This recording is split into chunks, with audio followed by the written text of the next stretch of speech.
Assalamu alaikum, good afternoon, Gambians. Good evening. It's me, Suleiman Ben Swar, coming back on the Open Gambia platform and to bring you the latest program. You bear me a minute, let me share this video and we can start this program.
Thank you very much. Today is Sunday, the 23rd of April 2023. The time is just gone 17 minutes past 7 in the afternoon in Birmingham, England, or evening in Birmingham, England. The program today, it's going to be a response to the President Barrow's address to the Council of Elders or Elders of Banjul. And I'm going to play the video and I will respond accordingly. But just to summarize of what is happening here, and Gambians would note that this is very similar to what President Dictator Jammeh used to come up with. Very similar. Threats, trying to belittle people, glorify themselves, mystify themselves, and trying to control Gambians in the way they think or their expectations in a very poor way. But Barrow knows his audience. Barrow knows his audience. And his audience are the majority of people in there and the wider community that they represent. But I want Gambians to just take time and listen to Barrow properly. Barrow is battling demons, that are really oppressing him now, due to a lot of things that he have crimes he have committed, and the difficulty he faced in manipulating the situation that he is in right now, because there's a lot of internal scrambling going on, and this is why he's very uncomfortable with social media and very uncomfortable because of the facts I get from places that he never knew. He don't know where I get my facts from. He knows their facts, and he knows that these facts are damaging him and exposing his administration. Then if I go through with this in-depth analysis, it just gives you clearly of everything that's the truth behind the propaganda or the messages he's trying to put out. But the similarity of Barrow here is even Barrow knowing that he's saying things that are not true. The people that he knew are present and know that they are not true. Or Gambians at large know that what he's saying is not true. But this interesting thing is, most of the people around there will not tell him because they are okay with that. They're okay with that. Hence, their positions are empowered. It's only few among them who might have trouble of what's happening in the country or what Barrow is saying. But they too, due to many other reasons, probably they will not want a confrontation with the state. They might have other vested interests because of probably they're representing other interests for what they hold. But its interest it is of our interest. I know when people say, "Oh, I cannot even listen to Barrow."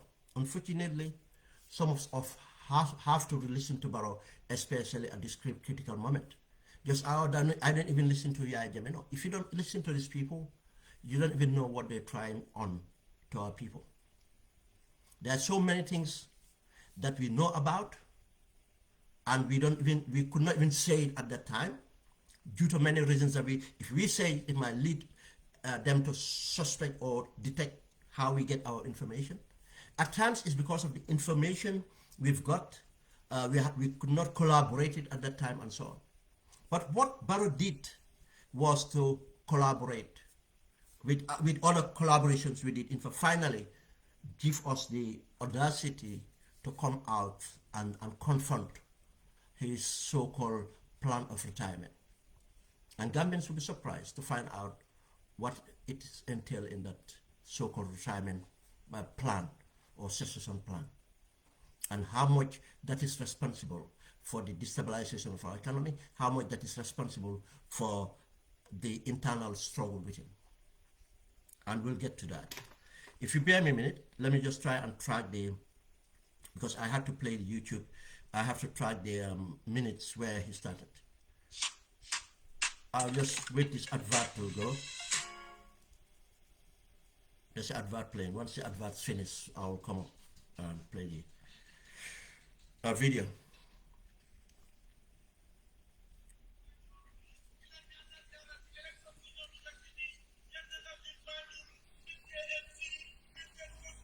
Hope you can hear me loud and clear. Alhamdulillahi Rabbil Alamin. Alhamdulillahi Rabbil Alamin. Alhamdulillahi Rabbil Alamin. Ñu ngi nuyu Vice President nag waa Banjul la bokk ci community juma bi Banjul. Ñu ngi ko nuyu di ko ndokkale ci place aduna nag si loo nekk rek danga war a bàyyi sa xel ne ëllëg dafay ñëw. moom nekkoon na suma secrétaire général ba mu retirement bi jotee ñu ne dañ ko bëgg a jox contrat pour 2 years bu continue, waaye xam nga affaire yi nguur loi moo ko yóbbu te man nag kuy sàmm loi la. ñu laajte lan la si loi bi wax. loi bi wone ne ku dem ba retire mënut a nekk secrétaire général, foog nga nekk active service. loolu mooy tax nga nekk secrétaire général. loolu tax mënuñ ko war a jox contrat, waaye nag lu mu liggéeyoon foofu daf ñu kontaanoon trop. man dafa nekkoon suma xarit di liggéey ak man, ma óolu ko. ma oo ko ma ne ko mënuñ laa jox contrat because loi bi loolu la wax, waaye ma ne ko dinaa la tegal ñaari place nga tànn benn si ñaari place yooyu. mooy ma yóbbu la nga nekk ambassadeur Sénégal wala nga dem Sénégal o Gambia secrétariat, ñaar yi nga tànn. mu ne ma man na dama bëgg a des suma dëkk, kon damaa dem Gambia secrétariat. noonu la demee foofu. kon loolu lu tax liggéey bu mu liggéeyoon la balaa moo jógee si office boobu.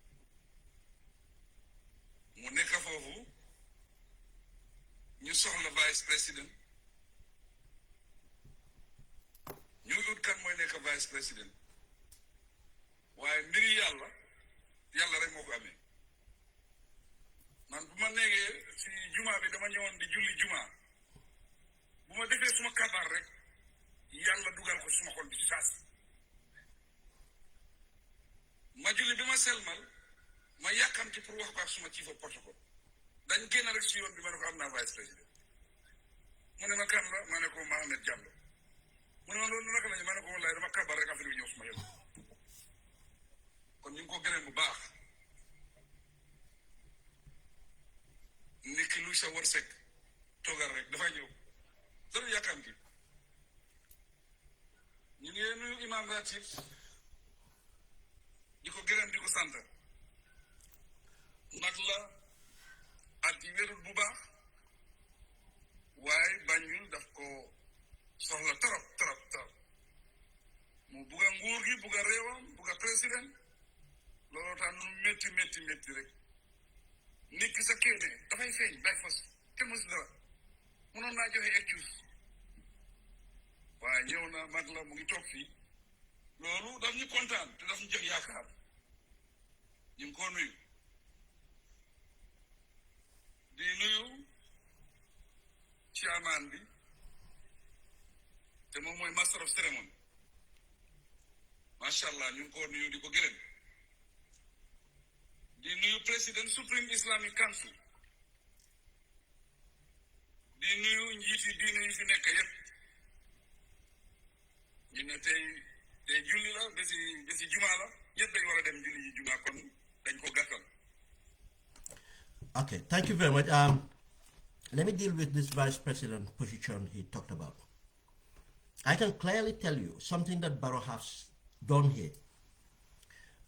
When Barrow said this thing, what he said in Olaf, lafa ñëw suma xol. We have to understand that bit of language. Lafa ñëw suma xol does not mean there's no prior information suma help. It does not mean that you have not already been lobbied or been informed about Mohamed Jallo's, to lobby for Mohamed Jallo to become a vice president. Yeah. But I am not saying that what he said did not happen. But if it happens, it's simply to be explained. If you have something in your head and probably worrying, thinking about it, and you happen to start to do whatever you're doing, and something pops up and said, yeah, that's what I'm going to do.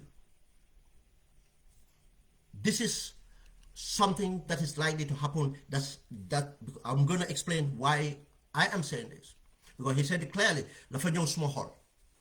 Waxut ne dama dem ba kabar mu ñëw suma xel and or sila soga, or to say that sila soga, this is the first time when I went to start to pray, it's the first time my mind thoughts went to Mohamed Jallo and my heart just accepted Mohamed Jallo. No. What he said that when I started to pray, my heart accepted Mohamed Jallo. Let's explain what transpired here.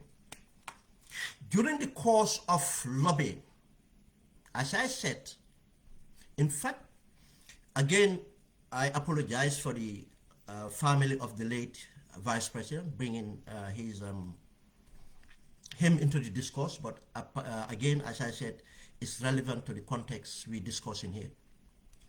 Before the vice president was found out to be ill, or taken to be ill, to be evacuated, Barrow was already looking into sacking the vice president. And for the only reason he wanted to sack the vice president, there were many issues that the former vice president Diouf was actually resisting or discouraging, not allowing. And some of these issues have to affecting the cartel, the business cartel. And Barrow was looking into that. And that was the time Barrow consulted Sidi Njie to be considered as vice president. Barrow consulted Sidi Njie to be considered as vice president. That's where it leaked. That consultation with Sidi Njie, that's where it leaked. That's why before even people knew about the vice president's illness, it came out that Sidi Njie was proposed. It was that consultation that went on.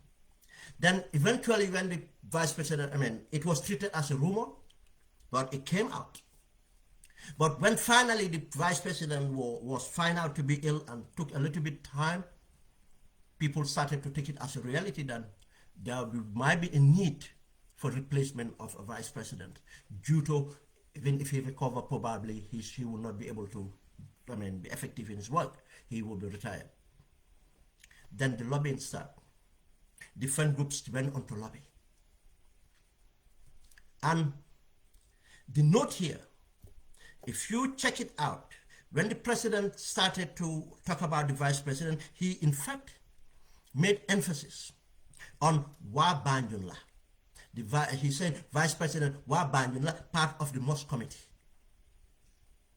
You see, with Barrow, just as Jammeh, things they deal behind the scenes or when they sit down doing their campaign and so on, when they come in public, that's what it comes out one way or the other. Especially with Barrow. Now, Wa Banjul la, that's have a very significant input here. Because some of the people that lobbied for or recommended Mohamed Diallo were the same people that were lobbying for the Gambian ambassador in the United Kingdom here, Fatou Bom Bensouda. That's how Fatou Bom Bensouda's name came out. Why Fatou Bom was not successful? Again, if you remember when Barrow went to the funeral of the former vice president, he said that he doesn't want an ambitious person as a vice president, someone who would likely want to be a president. And for him, people like Fatou Bom and others are ambitious, and other factors will come into it. Then the same people, Hadim Gai, the chief of protocol, the Imam Ratib, and those some of those council of elders in Banjul are the same people who were lobbying for Fatou Bom. Some of them lobbying for Fatou Bom. They are the ones who lobbied for Mohamed Diallo. Did not come as a defined mystical way of being this. No, it was in a process. It went through a process. Inadvertently, people that know, as I said, these are confirmation of what will happen. That's why it came out, Mohamed Diallo's name came out as a surprise, because it was the last minute he accepted Mohamed Diallo.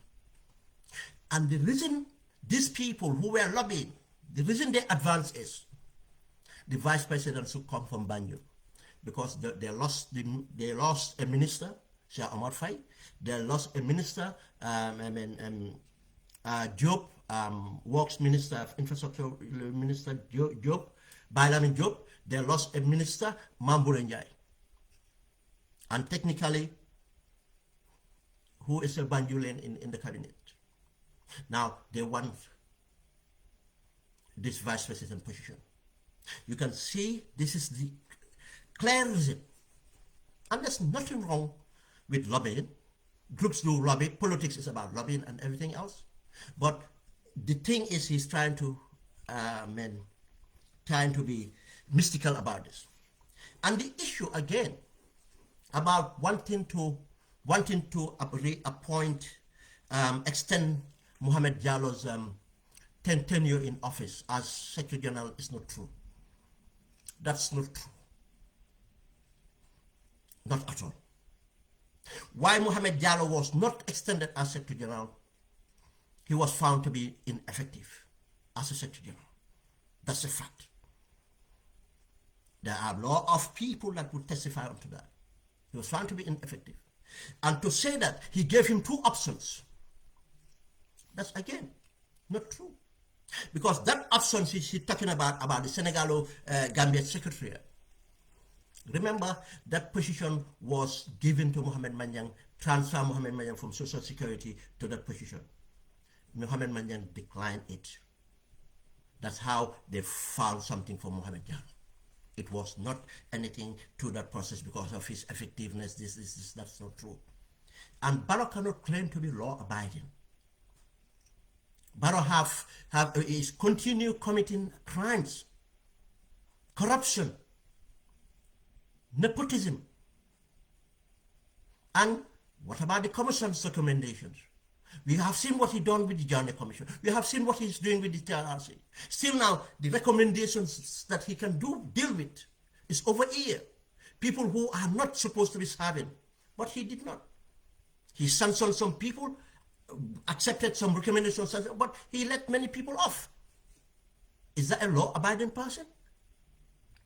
When he accepted the white paper of the Journey Commission, He let Alaji Sise, Mambulinjai, and others to come back to enable him. And he reinstated people like Jesus and others into the forces because for them to do illegal things for him. He did not put Jesus back. If Jesus was anybody with integrity or professionalism, he was not allowed to serve as the Inspector General and then to be taken as Divisional Commander. Why did he take it? Because he doesn't have competence. He doesn't have integrity. He would take it. It's a job. Then Barrow cannot claim to be law-abiding or disposition to be about law-abiding and to trying to be, it's a defined, mystical, these things to come up with Mohamed Jallow is all mystical nonsense. It's not true. The situation was lobbied, and this is how Mohamed Jallow came up to be the, vice president. Voucher, he's Wabanjun. Voucher, he seems to be not ambitious or ability to maneuver politically to succeed him. That's what the reason is. He said it clearly. That's why we just need to be attentive on what Barrow says. Let's listen to the next bit. di nuyu ñëpp di nuyu suma ministre yi fi nekk ñu njiiti nguur gi wàllu sécurité ñu fi nekk yëpp ñu ngi leen di nuyu di wone nag suñ kontaante si julli bi tey alhamdulilah am na ñu nga xam ne gis nañ weer bi si biir Gambia fii kon foog naa loolu suñ ko annoncé ñun yëpp loolu war nañoo doy dem ba am na ku ma kool mu ne ma lan lañ wax si julli bi ma ne ko Saudi gis nañ nag waaye autorité bi fii Gambia fii ñuy wax affaire julli mooy Supreme Islamic Council ma ne ko man mii maa ngi ni toog di xaar suma télévision di xaar lan la Supreme Islamic Council di wax lu ñu wax loolu la ñoo def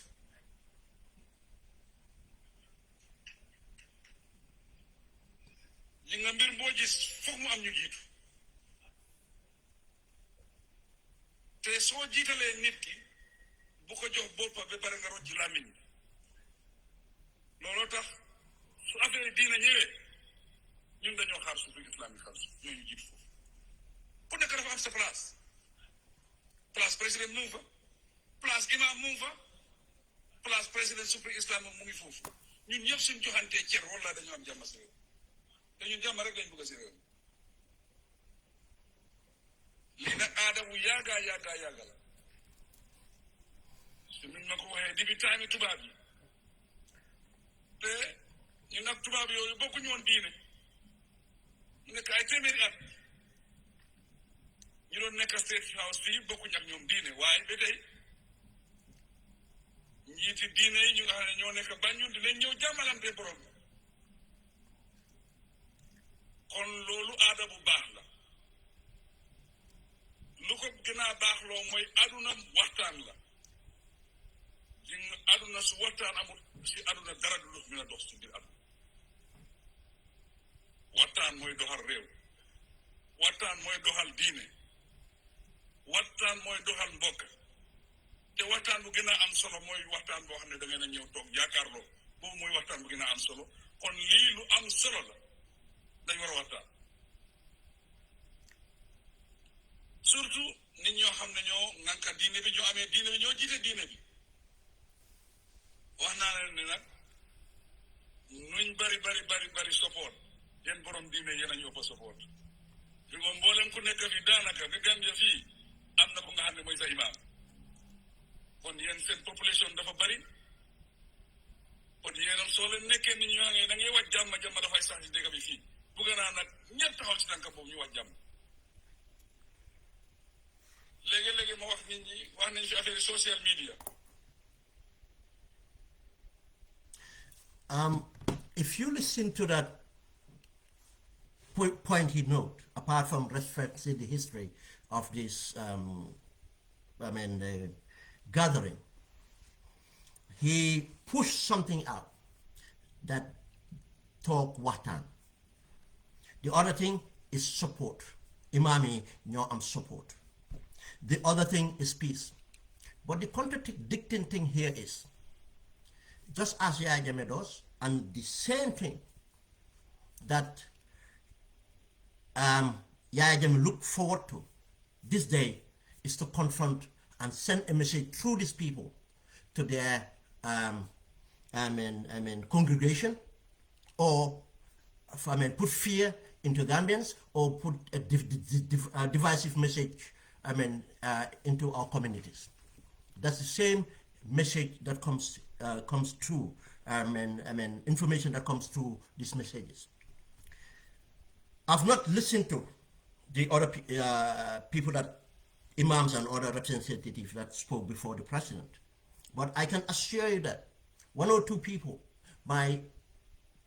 talked about relevant issues, and some inadvertently might mention certain things, but not even purposely stand there to drive it out to the president that this is the issue, this is what it's about. When the British organized this thing, it was a consultation where the Council of Elders will come up to deliver their concerns and all things like that and so on. It's like a consultation. And when Jawara came in, expanded it by not only inviting the elders of Banjul, but bringing in other communities to attend this gathering. That was the essence. I don't know how the British conducted it and what was the outcome, but I can tell you of how Jawara conducted these things, and it was a time that he listens, and when he comes in, he gives a unifying message, and he tries to convince and kind of a response to some of the concerns, and reassure the representatives there at the gathering of his government resolve in trying to tackle those concerns. And the president, from what I've listened, it's not as he have responded to the needs of Gambians. It's not about, because he can't, because it's not that he was not able to do things. It's not that we didn't have the resources to do things on everything, no, because his government is hell-bent, like a bull in a china shop, just to rampage and just to take and grab whatever they want. Anything raised there, it's the government to hold accountable for that. What have they done to improve standards of living? What have they done to create jobs? What have they done to the healthcare delivery system, and orders? About what have they done to deal with the back way and all the issues about our resources? But no, about the peace he's talking about, when he is divisive in everything he does. Every gathering he goes on, any platform he has, he'll be divisive. His appointments are divisive. Everything else he does is divisive. How can he assure us peace when his government is hell-bent on corruption? How can we assure peace when his co-government is hell-bent on selective justice, going after his opponent, threatening to prosecute, threatening to arrest? It's not that he doesn't want to do it. It's because of the people are still resisting. People are still resisting. It's not that he doesn't want to do it. He is not applying the rule of law. He's not following the due process in many instances. How can he talk about peace? No, it's about that word support. That this congregation, these people attending the gathering, these imams and orders, they have what, and we have seen it in our election campaign. They come in, they go to their congregations, the alcalos goes in there, and they represent an extension of his campaign theme. This is what it's all about. Let's just move on to the other most significant bits. Manaleen social media, nit ñi dañ dee wax social media. Waaye mboolem kuy wax social media am nga sa biir kër problème bu nga xam ne mu ngi foofu, waaye doo dem social media fu nga wax. Lu tax doo dem ci biti nga wax ko? Ah? Tey lu rek di def lu la neex, waaye am nga problème ci sa biir kër. Doo dem ci biti wax ko social media. Kon social media du moom mooy faj suñu soxla yi. Foog ñu waxtaan, foog ñu diisoo, foog ñu dégg. Foog naa loolu moo gën a am solo. Wax nañ social media, waaye man du ma am si social media rek. Media bi Gambia si boppam mooy télévision ak rajo, especially rajo. Rajo nag war nañ ko seetaat bu baax a baax a baax. community radio dañ ko defar pour nga dem di sensitiser nit ñi di wax lu baax waaye fu mu nekk nii moo leen ñuy dem si rajo yi nga ña nguur gi wax yu bon di sosal loolu yëpp dafay indi fitna te fitna su amee fu moo am kenn xamu ko de kon nañ bàyyi suñ xel fitna amul njëriñ am na nag ñoo xam ne ñooñu dañ foog ne su fitna amee loolu moo la jox opportunité pour ñu am place wala ñu am nguur waaye mun na am fitna boobu si ñëwee si yow lay njëkkee balaa moo àgg si ñeneen ñi loolu mooy nga ñàkk a diis nga ñàkk a leste te nañ moytu loolu soo seetee ñuy wax si social media bi nekkuñ nit ñu bari Let me just stop there and I'll take the other bit later. Barrow have gone onto social media. Again, we're not surprised. Because the accountability. Barrow does not like accountability. But again, what this exposes is his small-mindedness as a president. As a president, how can you come out and say that people are coming to social media, talking about criticizing him? That's what his problem is. But they are not talking about their family affairs. How can a president be that narrow-minded? And which is not even true. It's not true. The amount of personal issues being discussed on social media far away. This thing. Go to TikTok and see most of the rubbish coming out from our people. Every minute. Anytime you tune in, there are people on live listings talking about, relationships and other things and other things and other things. Explaining about their marriages, explaining their problems and everything else. It's not true. But he would not know that because that's not what really matters for him. He is not comfortable because of the amount of content that comes from social media that holds him directly accountable, and he can do nothing about it. That's what really bothers him. That's really what bothers him. As a president, as a government, you are not telling us how you're going to harness social media to empower the people, to get the social media these things. It's content creation and many other things can come out from social media. But no. When he benefited from social media, he said it himself, 2016. Now, he's on the receiving end, he doesn't like it. He said it. When the opposition did not have access to the media, or the media would not dare talk about issues that would empower the opposition, what happened? He said they depend on social media. He said we depend on social media. And he did it like this. Then you joke suba. He said they will wake up in the morning and ask what did social media say. He said they'll go to meeting grounds and find it full, and they said that, because they had it from social media. These are all the good. He does not think, since he came to government, he never thought about how do we harness this? If this is an effective way of communicating, people, freedoms and so, how do we harness this? No. He's been trying to see how to break this down because he doesn't want to be held accountable. This exposes the kind of person he is.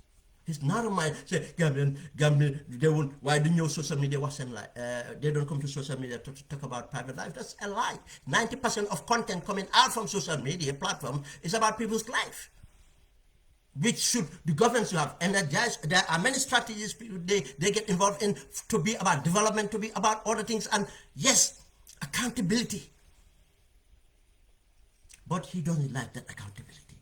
And the proof of that is when the president said, well, TV, he said, in fact, radio and community radios. Do you know why? Because we all know that's not much coming from our TV platforms. There's not much. I'm not saying they are not putting certain things, but mostly it's just, yeah, they're creating an environment for some kind of participation and debate and all the things. But they don't, the accountability process of other forms of aggressive, activism doesn't happen on our TV and radios. And in most cases, in fact, they control to, many intermediaries and self-censored. Some of our TV, or most of our TV stations or newspapers, rely on revenue from advertisement. They are very careful. He knows that that can be controlled. But the problem he have more is community radio. And guys, I can tell you this is a fact. The president have something to fear on community radio. Because I have sat in the Gambia and listened to community radio, calling programs, and I was really impressed. And why am I so impressed? People are talking on local languages. People are holding the government account, talking about what does he expect? This is why community radios are built. Yes, again, there's a lot the government can do for other issues to be on the platform, to support community radios, talk about agriculture, talk about sensitization on healthcare, health, and others. But do they do that? No. But another aspect of community radio is people to have the forum, they have the platform to speak about, to voice out. It's important for citizens to voice out. These people are desperate. This is where he should even be happy that, oh, there's an avenue. I am hearing directly from the people, not filtered through advisors and other sycophants, not telling the truth. I am hearing it. But he would not like criticism because his intentions are not to do good. He knows that. He's not positioned to do good. Now he knows anything criticized is because of yes. He's not, open up to hear those criticisms to make him do something better. Because his greed would not allow him to do that. That's why he emphasized on community radio. He's talking about destabilization. You see, what the English man said to bury your head in the sand and, turn to against the wind and expect to cover up. No. The president must understand this. Where there is no social justice, there cannot be peace. There cannot be stability. And the so-called peace, temporal peace or abstract of peace, is not peace because there's an absence of war. It's a cycle. That situation develops, escalates to blow up, to be an open conflict. Right now we are seeing the situation in Senegal, Dakar. We are seeing civilians, militia, being armed by a government. We never thought that would happen in Senegal. But it went through a cycle. That now the security forces would not want to do certain things directly because of the accountability in that. Now, what they do is form militias, and those militias will come around to do them. Jammeh did the same thing. That even some of the regular forces would not want to do something. Now, part of the regular forces, you build up something called the junglers to go and do these things for you. And escalations goes through cycles. Now, it's the same thing in this when corruption kicks in. And there's no jobs for youths, there's no hope for youths. Yeah, the youths will start to flee, going to the back way. Some would stay, and it goes through different cycles. People getting desperate, nothing else. The government pumping divisive messages on tribe and other things. And eventually, people will wake up one day and we are in a civil war. Or the army have just get out of the barracks or something else. It goes through a process. Then the president have to understand that the role these radio stations and social media plays, part of it is to sensitize. Part of it is to hold him accountable. But again, he should use that to gauge and understand, okay, we have to do something about it. We have to do something. It's not to try to silence the people. No, say that they should be discussing, taking it as an opportunity to avoid violence. How do we take it opportunity against violence? What's the government program to do that? When the government goes out during elections, they don't talk about policy. They go to bribe the people. Cooking pots, money, community leaders and everything else. You are not informing the people to make an informed choice. You are buying their voter cards and everything. You are suppressing them, making them to be poor. And you want them to wait for next election cycle, the same thing happen again. You think the continued poverty, the continued suffering of the people will continue and you will be in peace. You will not be challenged. This challenge coming out is the process. That's why you should take heed, knowing that I have to do something. It happened with Jawara. We have the 81 coup. Go and find out the history of the Gambia. Some of the things that grumbled when the PPP came and thought that they can silence everything. They marginalized the opposition, Penjai and his opposition, UP. Is it UP? Help me there. He marginalized the opposition. Next to nothing. When we went for elections, it was like a hung parliament. I think one deciding one MP had to cross carpet to PPP in order for Jawara to form government. But the minute Jawara came up with his strategy, what happened is they cross carpeted all the opposition politicians to the PPP. And what that create, make the people start to believe that government is a gravy train. I have to join the government in order to benefit. And what happened with the opposition became rendered completely dysfunctional. Gambia had one of the most vibrant unions. Then, part of the negotiation to independence and everything else, the fight for the rights, civil liberties of people against the colonial was led not by political parties, but unions. Jalo Union, Edward Francis Small, and then JC Fights and others, civil society movements. What happened when PPP came? They silenced all these people. That's why you don't even hear them in our history. Go and look at the history of the Gambia. They are not named after streets. They are not named after monuments. They are not named after nothing. They are not even in our history books. In order to have total control. Gambia had then, when I was growing up, very conscious youths. Imagine in those days the digital divide, or there's no digital in fact, the communication barriers and everything. Gambian youths were in tune with the liberation movements. Everywhere. In America, in Guinea-Bissau, in Angola, in everywhere else. They were in tune. And they were coming out regularly, to show their things. And guess what? They got broken up. Some of them given scholarships just to make sure they go out and they will not come back, and others be suppressed. They will not get scholarships to travel. They will not get jobs in the Gambia and so on. What happens? Kill it off. But one thing they fail to realize is, and vacuum ensued. And what happened is, underground movements started to build.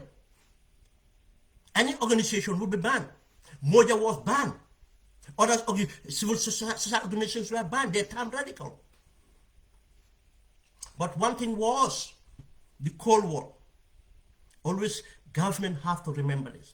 There are certain things beyond your control. They are coming outside your border. What you have to do to prepare your people, inform your people. And that's how the 1981 came about. Because government became complacent. Corruption and other things. Because they know that they were secure. Nobody would win them in elections because of they have a monopoly over the elections. 81 came. Did we learn our lessons? Yes, temporarily. One of the issues Jawara did was the creation of the Social Security Housing Finance Corporation. Because one of the grievances that came out was civil servants, social mobility, housing, education, and other things. An economic development program. But what happened? The Agricultural Development Bank went bankrupt because they continue in the corruption because of the governance did not change. The democratization did not change. The monopoly of power did not change. Instead, they went and built an army without the necessary assessments, because been forced to take a decision because of Senegal got a gun on our head at that moment, because they would have to need Senegal to be secure for security guarantees.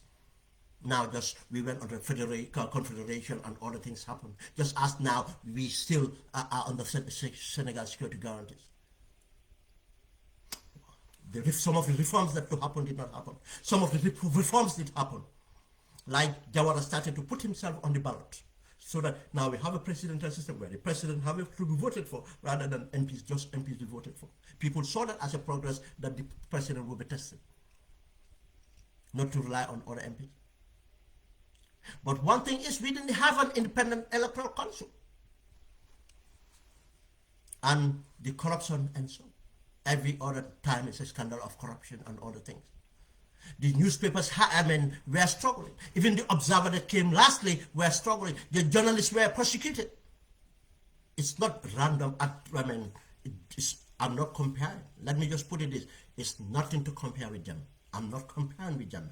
But everything has a foundation. I'm not comparing with them. Let me just put it that way. Some journalists were discouraged, some were prosecuted. But what happened?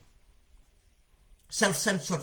If you are very critical, you don't have corporations will advertise with you. Private sector won't advertise with you. Censorship. And what happened? 1994, walk in the park. Because itself, the PPP itself overthrew themselves. The scrambling and everything else. That's why Barrow have to understand the importance of to have political tolerance. But he does not want that. He wants to silence everything and say negotiate. It should be opportunity to prevent. What do you mean by that? Are you engaging on those grounds? No, they want to find a way to close community radios, and community radios was created to amplify. Social media is a banter bar. And it's just as what happened in Bantaba. You think that by discouraging people or denying them access, you are doing yourself a favor. No, you are even going to make things rapid. There are so many good that a government can harness from social media. But to think that they can have control over it, no, you can have level of influence. But the total control is impossible. And the genie is out of the bottle. The GRTS and everything are completely redundant. Any proper government would even want to, in Gambia or Africa, should even not think about having national TV stations anymore because of what importance does it have. Leave a free press and do other things. Work with the press. That's what you do. But you have not provided any policy towards that. All he's talking about is to discourage and people not to speak, just to have psychophans to follow him. President Barrow, it's not going to be that easy. That's why he's under pressure. He's under pressure right now. That's why he's talking the way he's doing. Let's listen to the rest.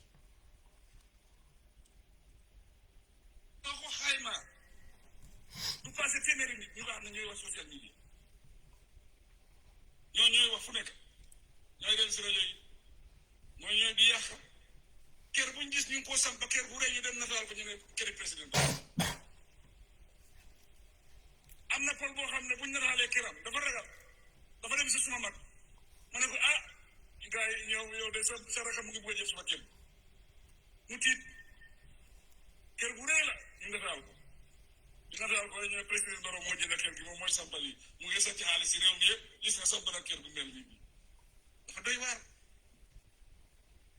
am na beneen saraxule waat ku nga xam ne nataal nañ këram ñu ne man maa ko jëndal suma jabar saraxule bi dafa tiit ba dog ci këram jógee Amérique ñëw ba fii te xam na ma sax contractant bi mu ne ko ñii dañoo wafeen rek waxu du dëgg parce que Barrow xamul kër gi sax man after la find out ne kër gi fan la nekk si lañ ma wax fan la kër gi nekk dama soog a xam ne kër gii la kër gu baax la nag ñoom kër yu rëy rek lañ di tànn nag ñu jox ko président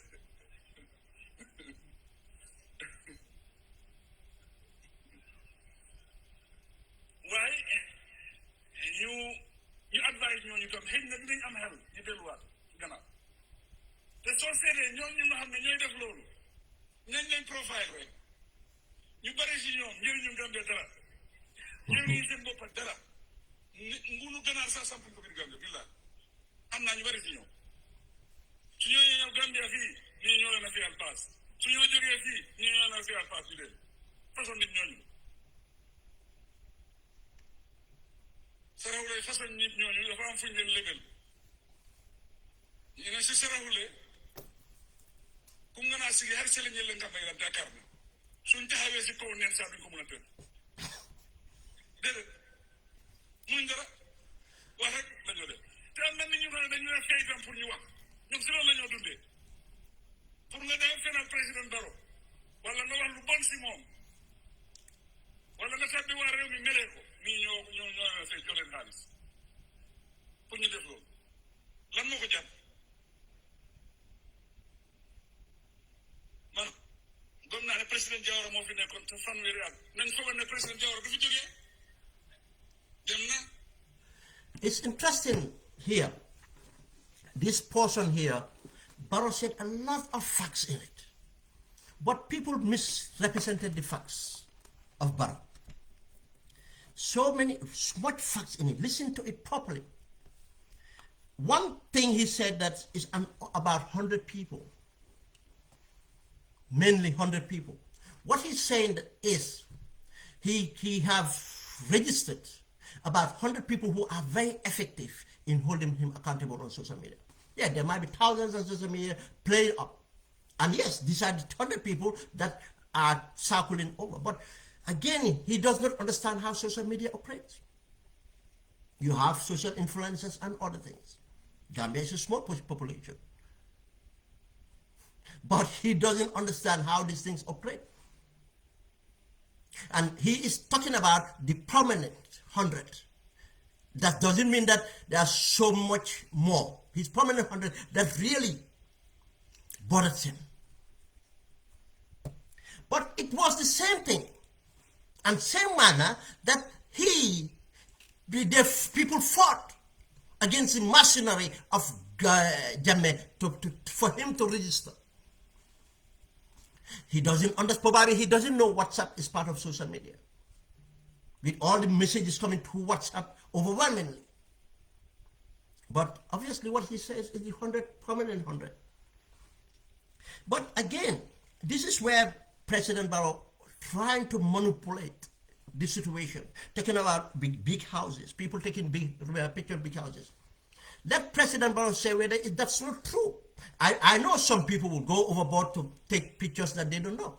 But I know of properties being shared which he cannot deny to be owned. And some are not even being shared yet. There's one in opposite Bakau School. He cannot deny of owning that property within the first year and developing it. Because that property, he was the one looking after that property. I know the family that owned that property. He was the one looking after that property. The minute he became president, he bought it and developed it. He cannot deny that to this.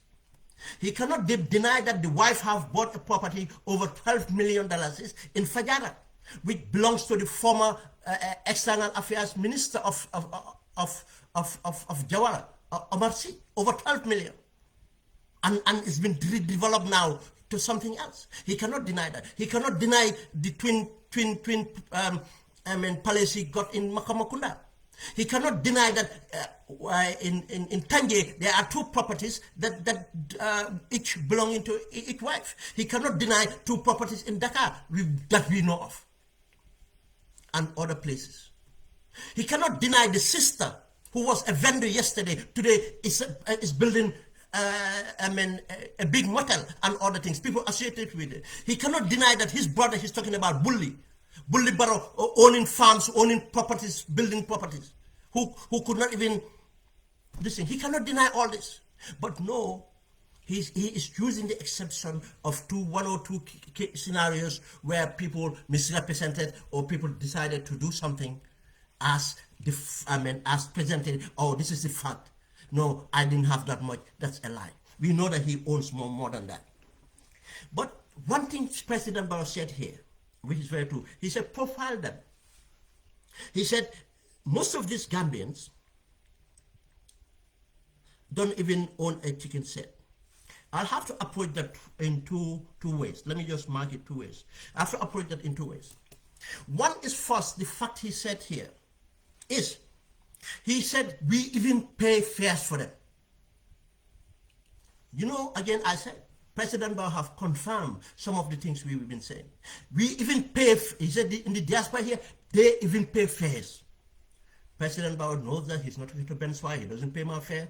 President Barrow knows that he's not talking to anybody who is paying their own fares traveling to Gambia or other destinations. President Barrow is referring to people that are coming out on social media to support him, that rely on him paying their fares, rely on him, patrons. Some of them, they're ministers, permanent secretaries, business people, providing them vehicles, providing them houses, and places to stay, providing them hotels, and so on, giving them money.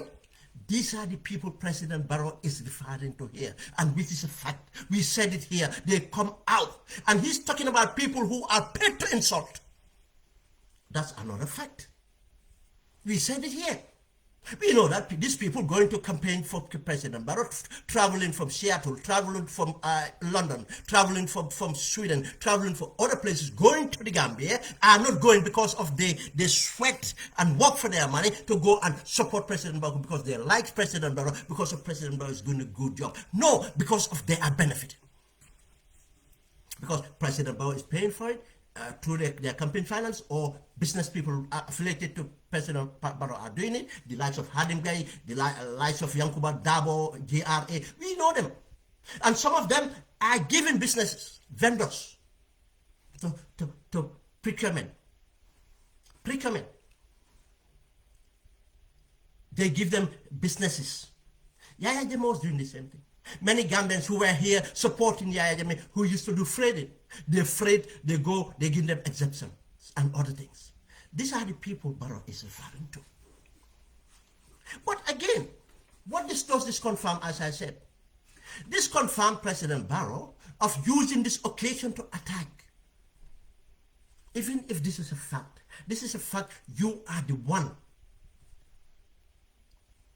What I know about the opposition, they I don't know who gives the money, but I know they put their money together. But on other social influences, some social influences, some people, or most people supporting the NPP in the diaspora are benefiting. Because I said this here, it's two things. Supporting President Barrow is one, out of ignorance, you don't know better. Two is because you are selfish. If you know, you are selfish. There's no genuine person who would support President Barrow, who knows what is in that country, what President Barrow is doing. President Barrow has said truth here, but again, why should a president stand before elders with all the deal happening in the country?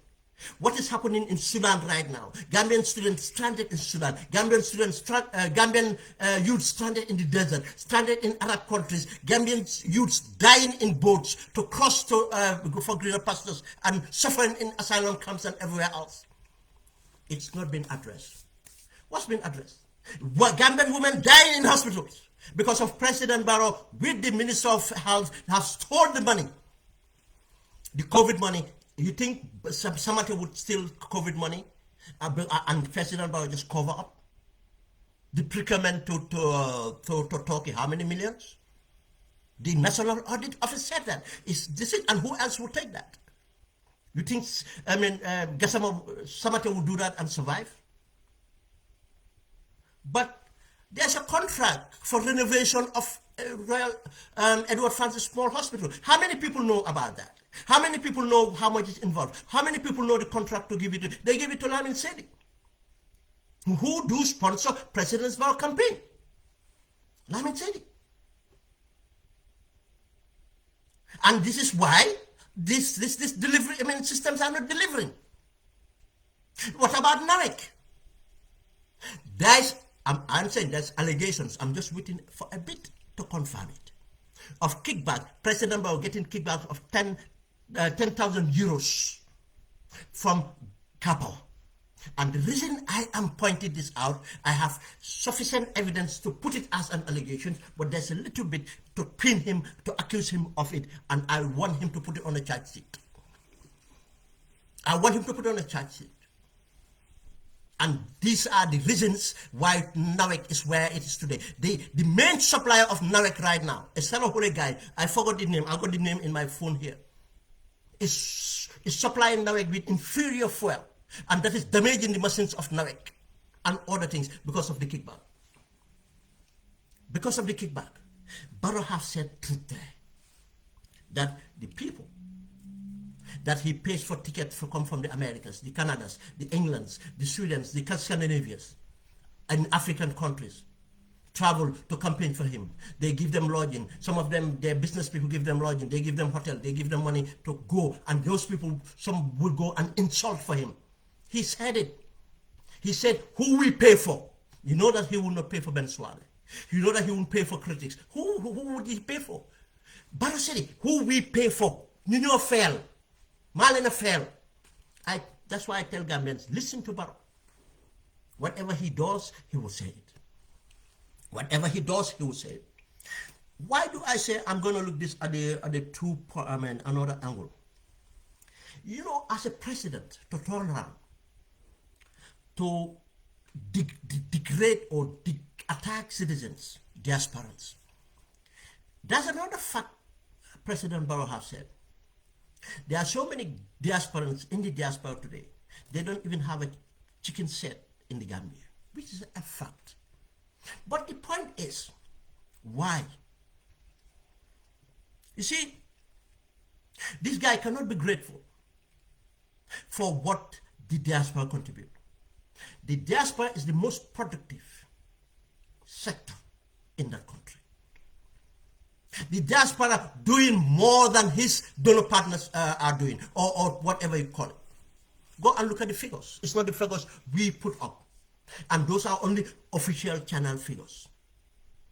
I know whenever Gambians are traveling to the Gambia, how much goes directly, they take along. To the extent of some people defy the limit of 10,000 pounds or 10,000 euros or $10,000. Defy that to take along. These are just the other remittance they take along. And most of this remittance, what it does do is engine for the economy, fuel for the economy, building, other things been going on. But most of it too is going directly to support people who are suffering, their families. Today people tell you, a household without diaspora, would be really challenging. I'm not saying every household is supported by a diaspora, but to the extension of diaspora support of household, their own household, extend to neighbors. I can tell you many instances that your parents will tell you, oh yeah, I got the money and I gave some to your auntie, or I gave some to the old man in this thing, or there's an old woman here, or I gave something so that young lady, these things. That's a fact. Then it's very inappropriate to go on blanket attacking people like that. And do you know what?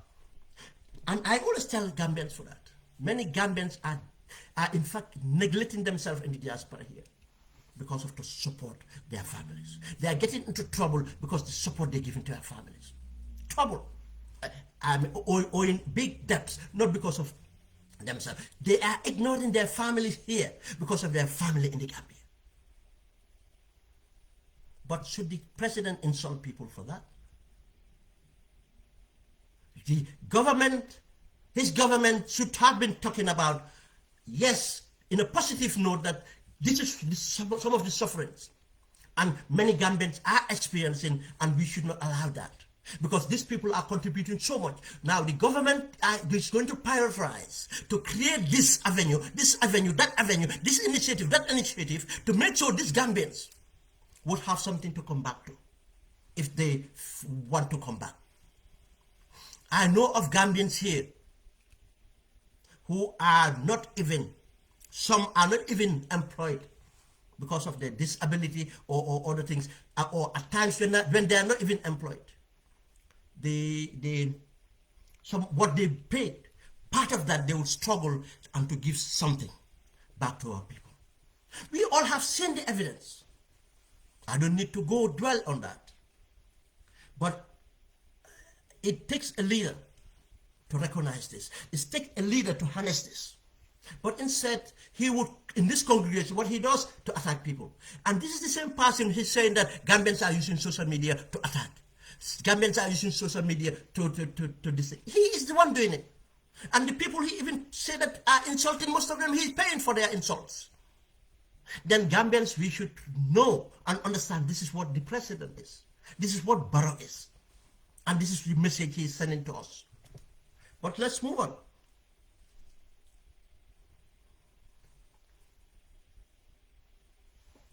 President Jammeh nekkoon fi am fi doole lool du nekk la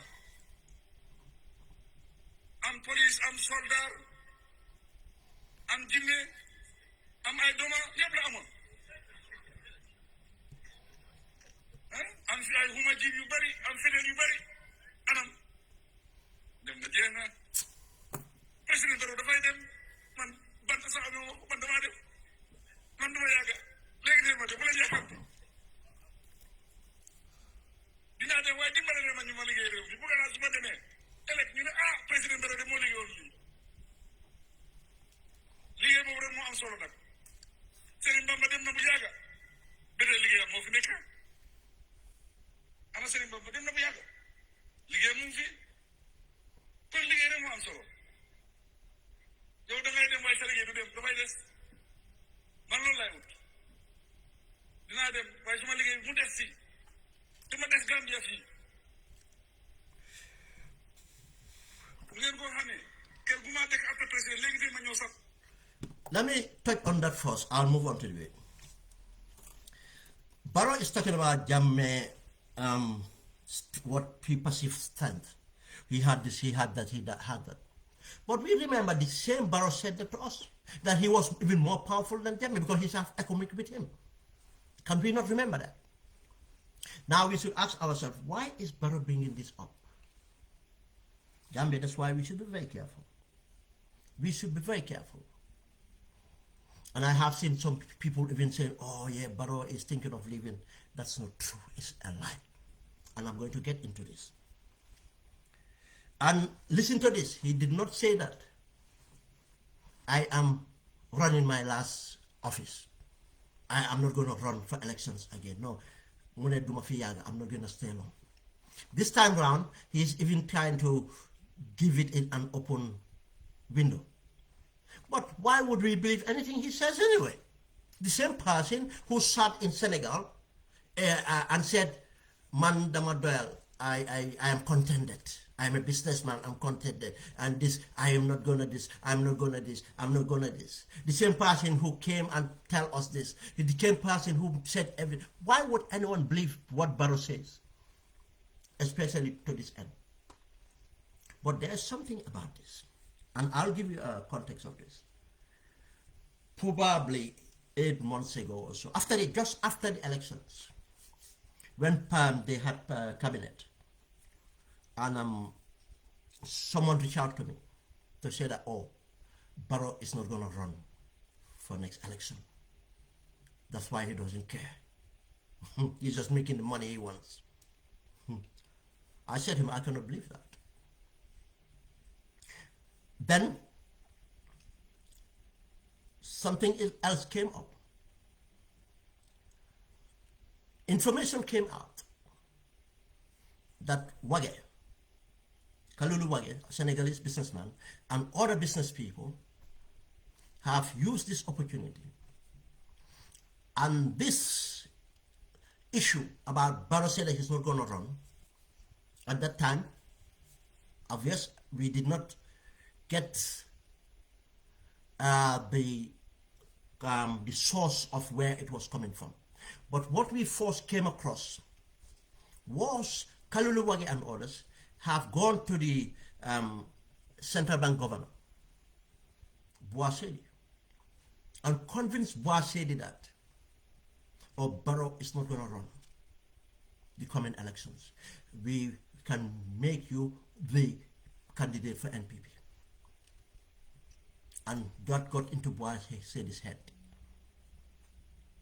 And Boaseedi started to consult oracles and obsessed with it. When that happened, I have my suspicion, and I said to the person, this is a scam. I said, it's a scam from Barrow. I said, yes, I believe now it exists because of Kaluluwage would not make up this up, but I said there's more to it, and we'll get to that. I'll get to that bit. But when they approached, I said they are scamming the central bank governor. Guess what? Why the central bank governor is not revealing the people that he gave to, on how many, over $100 million from our reserves. The business people he said he gave it to. And Barrow knows about this money and about these people. It's not a scheme to rob us. This man believing that he is helping these people to generate more profit so that they can back him up. To back him up. That happened. That's a matter of fact, it happened. We followed up, and when that money was dispersed, Kaluluwage is part of them. Someone said, I cannot confirm that one, Amadou Sane and Jaga Sane, both of them or one of them were part of the people giving money. And other traders are giving money, and all of these people are part, some of them, sorry, are part of this notion of, oh, they're going to support Boaseedi to be a president candidate for NPP. You know, one of the reasons why they do this, after the elections, was to have control. To create this, create this as a mechanism for competing forces to be against each other and to leave the president alone. Sadauda did that mistake. Remember when Sadauda came in 1990 at Mansakoko, I believe in 1990, and said that I want to leave power. We all know Sadauda never intended to leave power. I don't have time to go into details. We have talked about it many times. What did that create? The downfall of Sadauda. That's when it started. So many started in fighting. Different camps in PPP started in campaign fighting until what we have in 1994. Bibi Dabo isolated, fighting, Shehu Sabali went on these things. Shehu Sabali went to marry the president's niece, Fatma Alami, to be more close to the president. The president turned around, giving him the vice president position, even though he was found to be corrupt, and renegating Bibi Dabo to Minister of Finance.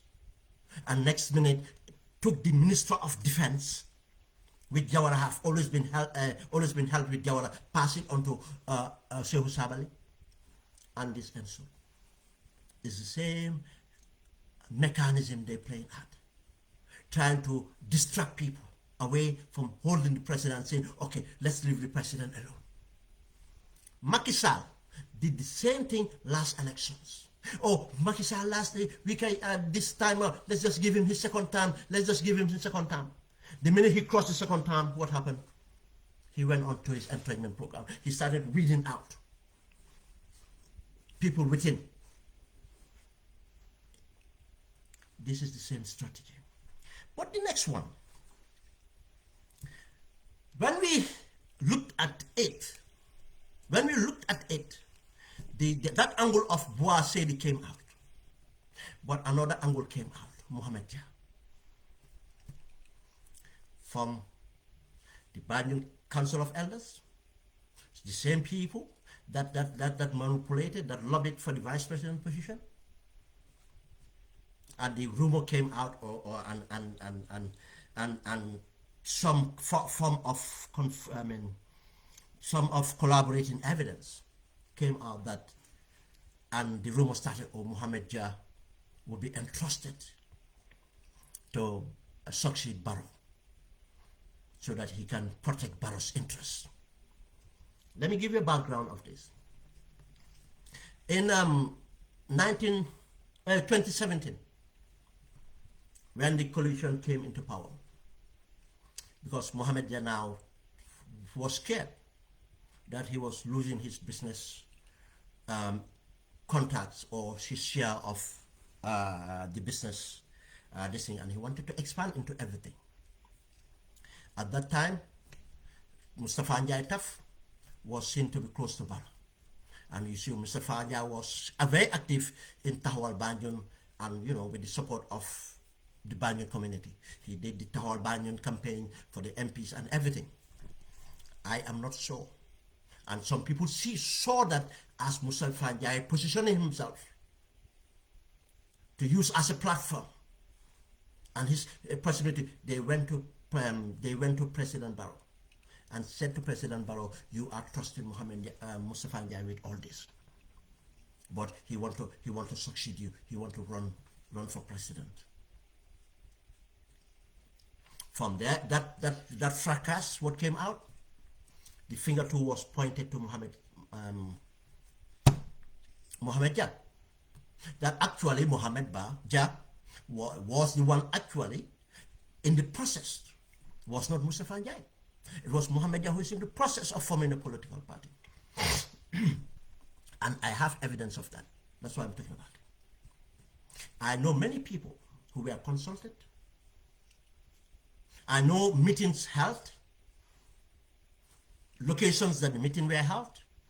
I know people who were doing the research, preparatory, the exploratory task, and every other thing. The money started to be spent to prepare grounds. The COVID came in, kind of delayed a bit, but something happened during the COVID.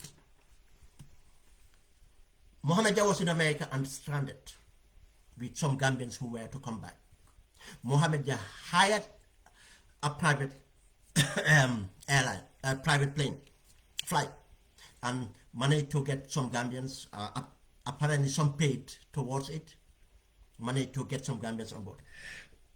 One Gambian who was put on board was President Barrow's son to come back to the Gambia.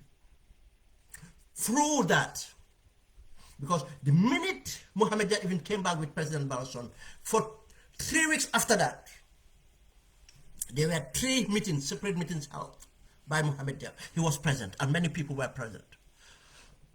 Still following up this ambitions or plan to form a political party. Mohammed Jah was so angry. But not knowing, unknown to these people, exposing themselves, Mohammed Jah planning for a political party. Mohammed Jah, when he landed with President Barrow's son, he have started to talk to President Barrow. And President Barrow said to him, "If you want to challenge me, I'll break your business. If you come to support me, I will support your business. I will support your decision." Mohammed Jah abandoned all these people. They did not even know when he moved away. Some of them don't even know when he moved away from this plan of a political party. Remember when QTV, they had Daraji. A Daraji, that was a forum, kind of a forum setting, where they used to have this weekly discussion of burning issues and stuff like that. That's the reason Mohammed had to stop that program from Q programs, and some things were censored on Q radio.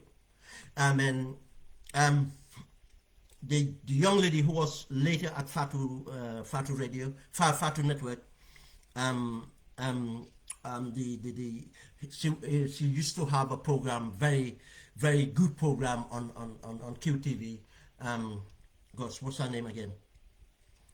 You know the lady I'm talking about.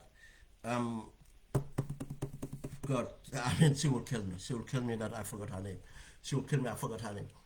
But this lady, remember, he interviewed Dr. Sise, Pasamba Jau, and someone else, something like that, on a program. And that program was meant to be aired. They shut it down. Another thing happened, they shut it down. Sergio Brito was they shut it down twice. And Sergio Brito her integrity, Sadio Brito left. That's how Sadio Brito ended up at Fatu Network. Mohammed just started to fight that. But not only that, started to pump in money. The Barrow son, that son that traveled from Seattle, again in Seattle, Barrow, the family bought a house in Seattle, and they bought houses in United Kingdom here. And I'm accusing them they bought houses in United Kingdom here, and let them sue me. Then we can have a disclosure of their properties.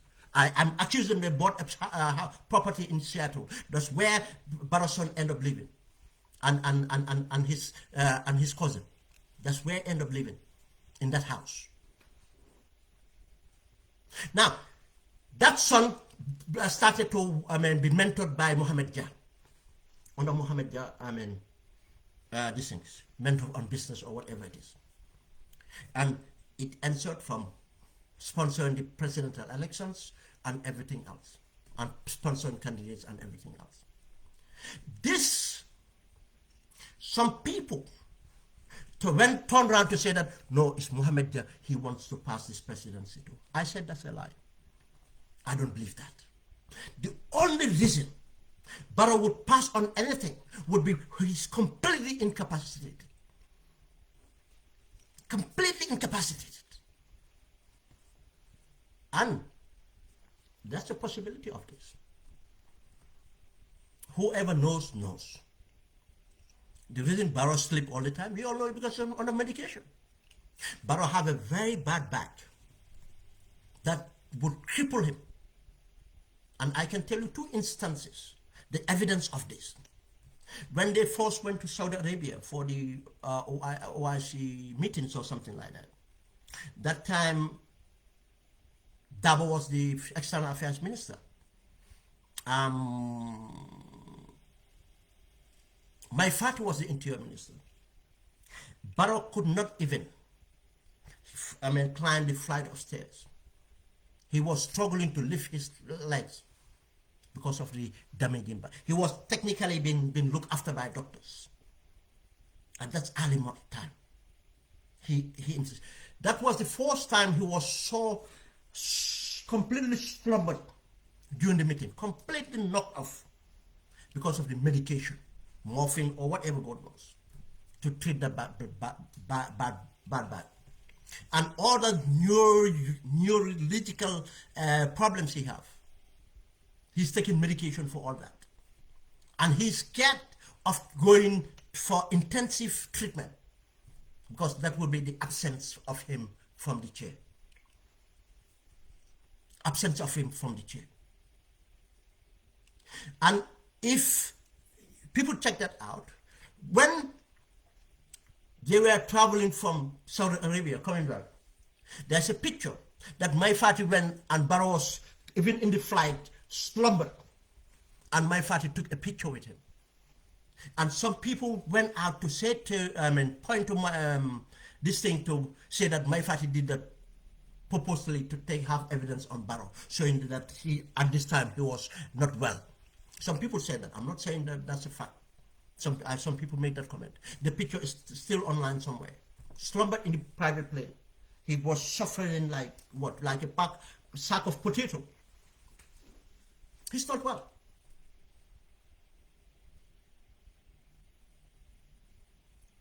Yes.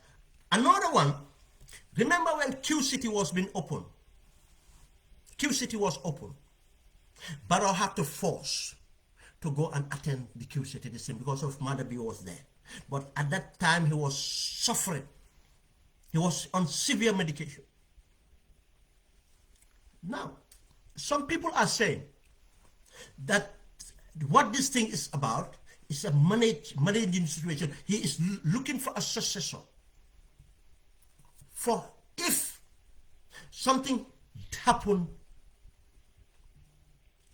very rapidly, he will have someone to protect the family. Because of within his cycle, he does nobody he can trust or strong enough to do it. Now people like Mohammed Jah will be lined up, and some of these business people, because of they want to scam the governor to give them access foreign currency, and others say that the governor is lined up. Bois City. This is what is behind this talk of, oh, I am thinking of retiring. If he retires, it's because of his ill health, that he can no more manage this completely. Now there's a plan B. But it's not that he is planning to retire because of that. He just he's contented in being in office. That's a lie. This is the going on, and that's why you see these people so powerful. And now people are saying, some people are observing that this is why Mohamed Jan now is not only giving money to Barrow, but he is trying to have candidates, to have a platform. That's why they said that, that's why they fought to get a vice president in position. A vice president that they can easily work with to transfer of power. That would not be ambitious, because people that know Mohamed Jallow said he's that kind of a not ambitious person to run for office. And technically what Barrow was trying to tell you, or that when even I suggest him to go to ambassador, he doesn't want to live outside the country. He just want a quiet life. Stay in the Gambia. And people that grow up with him, people that know him will tell you he's a kind of a very quiet person. I mean, lay back in a humble way. But that's a weakness as a leader. Because of now already we have seen the evidence of the vice president doing the bidding of Barrow. That's why he's happy with him. Something that Diouf would have frowned upon is the case of Gum Petroleum, where theft have happened. Where Barrow have put two people in place and they have stole people's property, sold it to Mali. Mali refused to pay. Guess what? They could not recover the money back to return this thing. And now we are in crisis. Those people should be arrested. They are not arrested. The police should be involved, are not involved, but they are trying to negotiate to see how to settle it. And this might lead to we losing that plant, selling that plant. And to who? Likely Mohamed and others. People like him and his other Senegalese partners. You see where this is going? Let's move on to the other bit.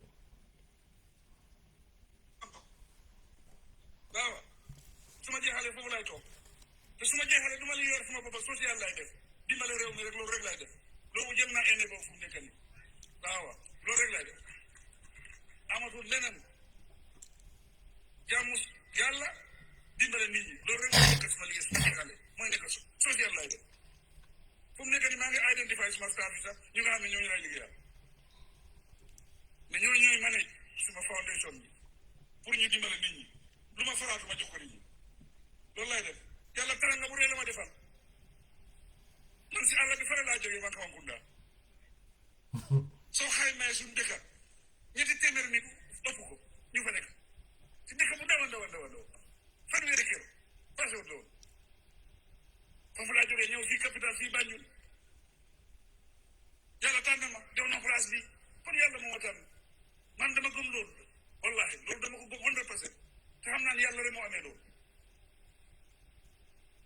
waaye benn affaire nit ki war ngaa bàyyi loolu sa xel nit ku nekk su nekkee yaa ngi da nga war a am adresse suñu waxee adresse na da ngay fone sa kër bu nga dëkk ak now again let's hear this. Barrow is saying that when he's retired he's going to stay peacefully. Again, Barrow would expect with all the crime he have committed, all the looting he have done, he's just going to retire and live peacefully. That again will inform you. He's thinking that he's going to hand over power to someone who protects him. That's what he thinks. That's how naive he thinks. He is planning to hand over power. You see, that's why Barrow and others are working on consolidating to take over all the municipal councils. Once they have all the municipal councils, their intention is to use it, municipal councils, to control a grassroots. That grassroots will help them for election front, that grassroots will help them for mobilization, that grassroots will help them for everything else, and to be divisive in killing off the opposition completely. But again, as I said, in the First Republic, this was the mistake of Jawara.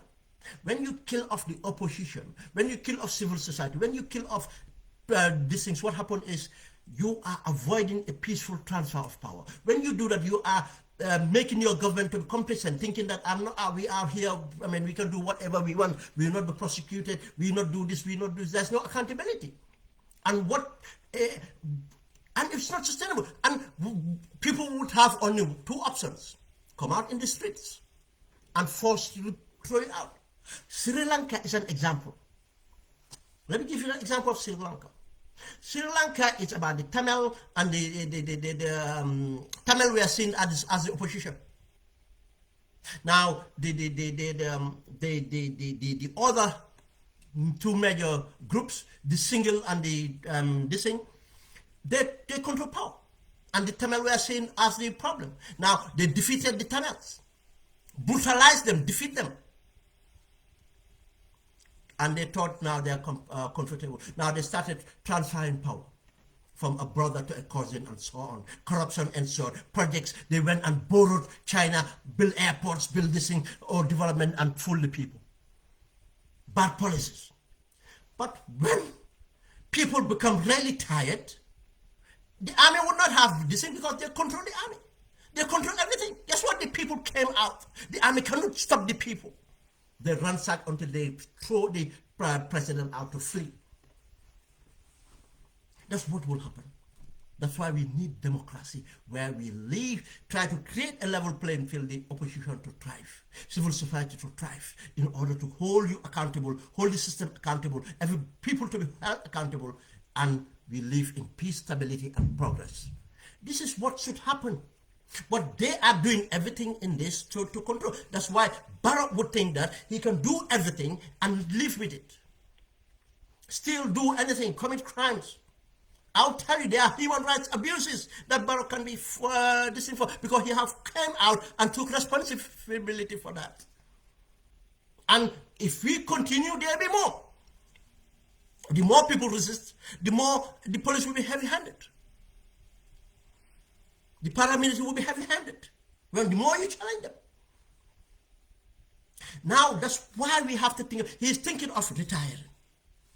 He said that he's going to build a house, a home. You see, Barrow, the twin palace in Pakampukura is not enough for him. And I'll tell you what is going on here. That is very revealing. Again, that's why I said when Barrow speaks, he confirms things for us in a way. We try to collaborate certain things. But him talking about it even more. But he said he's going to do social, I'm going to do my foundation. This guy is delusional. But again, because he is thinking this way, that he will have control over until the time he hand over. But if he knew that an opposition party might win, he would be scared that no, that's not going to happen. But he's working on trying to control everything, just as Yajame control everything, and to hand over, or when things cannot be normal, when he cannot go. That's why I said the only time he will hand over is when he's technically incapable of moving. That's the time he will hand over. But the guy is just delusional. In Mauritania, the president handed over to the defense minister who he groomed, he trusted, who he belonged to his tribe and everything. Guess what? He's been put on trial for corruption. Not the human rights abuses, but for corruption. In Angola, the then president, the dictator, appointed his then again defense minister, everything else. Guess what? His entire family has been prosecuted for corruption. Because what Barrow don't understand is when someone comes into power, he need to consolidate, and that person would not be comfortable with what you have created, and with the other things. He have to be his own person. He have to go you after you, and the apparatus and other people that are against you. What they do, they will go after the police, they go after the army, they go and take all these people. That's what they will recommend to you, and you will take that advice. That if you don't do it, you will not stay long. This person have to go. These people need to go. This business have to be broken up. You have to create your own people. That's why I say it's delusional. But no, let's come to something. Barrow is talking about building a home. Now, we were looking at this, and it seems, let me emphasize, it seems now that's where Barrow is pointing at.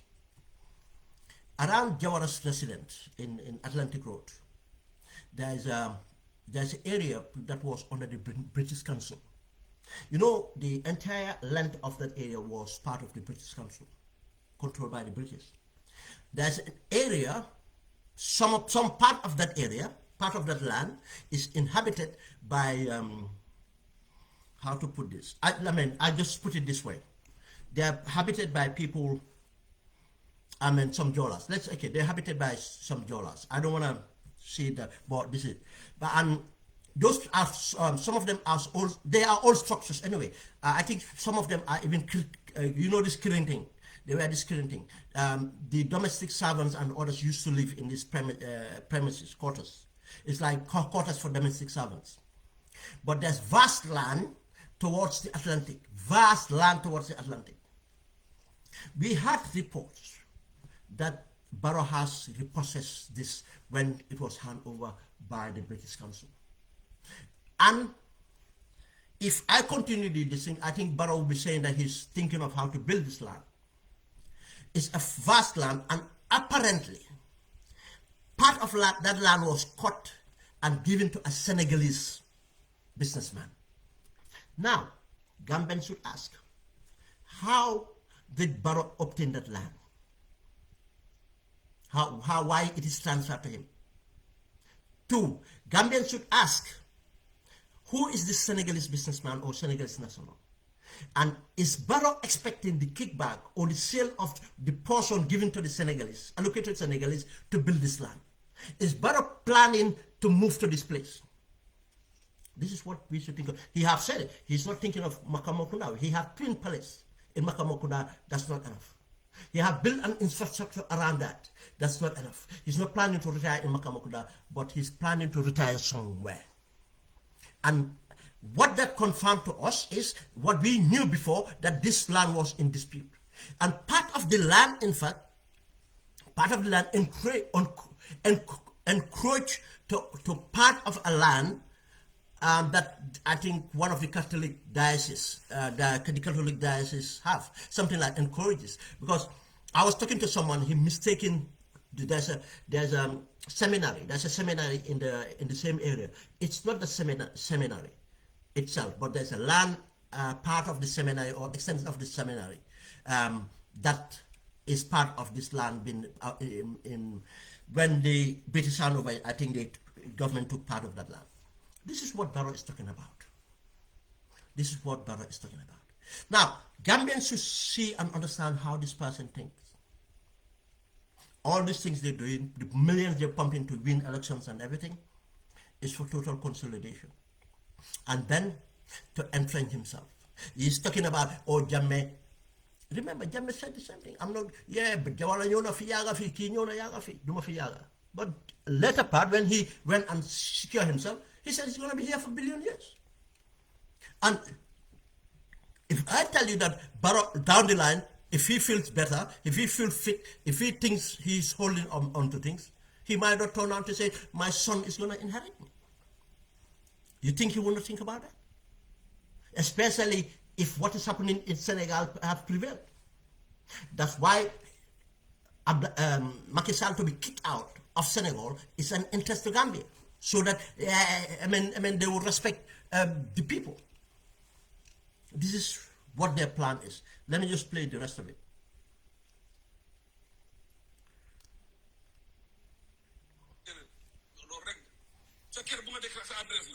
sa jikko adresse la lu ngay liggéey sa adresse la lu ngay wax sa adresse la lu ngay dox sa adresse la lu jóg rek nii ñu ne ma ne nañ oo diw sa adresse moo tax ñu woo la foog nga am adresse sa adresse la su baaxee adresse la waaye su bonee tam adresse la su dara reeroon léegi ñu ne ah ñun de ooluwuñ diw adresse am la de sàcckat la loolu la ñu ne ooluwuñ ko soo déggee nit ki ñu ne da nga nuru ak sa papa jikko mu naxari la nga def ko xeex kon sa papa daf doon sàcc wallahi kon jikko baax na de man nag duma jaay suma boppa waaye xam naa ni benn affaire moom dama ko dee ñaanal Gambia mooy su ma jógee fii tam ñu am beneen président bu gën a tolérant président Barrow loolu bëgg naa ko de so ren amoon président bu tolérant buy ñëw dafaa jël bant de dëkk bu ndaw la de waaye nekkul amee de waaye nag am nañ yaakaar ne yàlla dinañu defal jàmm